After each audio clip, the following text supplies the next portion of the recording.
Assalamualaikum warahmatullahi wabarakatuh. Sedang apa coba malam ini? Kita pingin ngobrol-ngobrol terkait sama pendidikan karakter. Kenapa sih pendidikan karakter ini penting?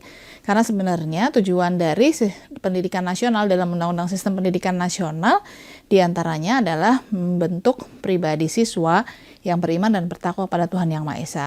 Termasuk di dalamnya ada bagaimana dia kemudian menjadi pribadi yang bertanggung jawab. Jadi kan nggak bisa kalau cuma ngandelin pelajaran sekolah yang kognitif aja. Jadi kalau kita lihat misalnya gini, pertanyaan-pertanyaan itu juga suka mengarahkan. Kalau ada nenek-nenek bawa tas berat, kamu mau melakukan apa? A, B, C, D. Padahal sebetulnya yang diperlukan bukan cuma teorinya aja, juga diperlukan untuk bagaimana prakteknya.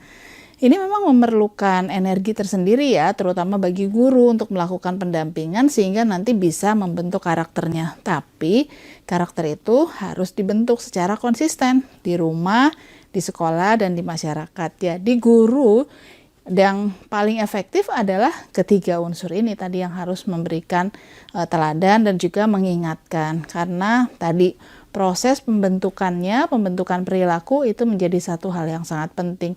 Kalau di Kementerian Pendidikan Kebudayaan Ristek ada pusat penguatan karakter, dia sifatnya hanya untuk melakukan satu upaya-upaya pengingat. Tapi tetap saja harus dimulai dari rumah, sekolah, bersama dengan guru di kelas dan juga di masyarakat. Nah, kalau kita lihat saat ini memang prakteknya yang masih kurang. Bagaimana kita membentuk satu kebiasaan baik misalnya. Kan kalau kita mau membangun satu kebiasaan baik bagi anak belajar menghormati tamu atau belajar bertamu, itu kan prosesnya sama orang lain, nggak sama kita. Ketika kita memberi contoh, membawa anak-anak pergi bertamu, kita bisa memberitahu nanti kalau datang begini, gini. Tapi ketika kemudian tidak ada kita sebagai orang dewasa, membersamai mereka, mesti bagaimana? Nah inilah perlu ada interaksi, misalnya sesama orang tua siswa, kemudian disampaikan, wah kita mau ngirim makanan nih, nanti tolong diterima ya, ajak ngobrol ya, tolong diliatin kira-kira anak-anak ini bisa nggak gitu. Bagaimana mereka biasa mengucap salam, menghormati orang tua, dan banyak hal lagi yang perlu kita ingatkan. Nah, terutama juga interaksi di kelas. Kan kita sebenarnya menginginkan supaya anak-anak ini tidak melakukan bullying, tidak melakukan diskriminasi, tidak melakukan pelecehan terhadap teman-temannya dan lain sebagainya. Itu sebuah proses yang harusnya dibentuk dari hal-hal kecil sebelumnya. Terkait dengan perhatian kepada teman, perhatian kepada lingkungan, perhatian pada orang tua, guru, dan lain sebagainya.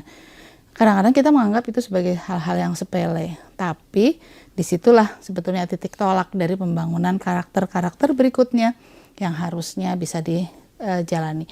Bagaimana mereka menghormati orang yang lebih tua, bagaimana mereka sayang pada yang lebih muda.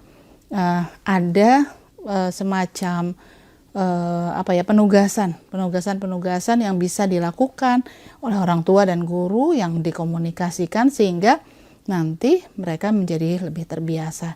Ini PR besar buat kita, sekali lagi karena karakter tidak bisa secara teori saja, tapi karakter harus dilakukan, dibangun dengan keseriusan bersama keseluruhannya. Dan terakhir, memang yang kita harapkan adalah semua orang dewasa memberikan contoh teladan baik pada anak-anak kita dengan karakter-karakter yang baik. Maka tentu apalagi yang menjadi pemimpin juga harus memberikan contoh yang lebih baik pada karakter itu. Dan mudah-mudahan ini bisa jadi diskusi kita bersama. Terima kasih. Assalamualaikum warahmatullahi wabarakatuh.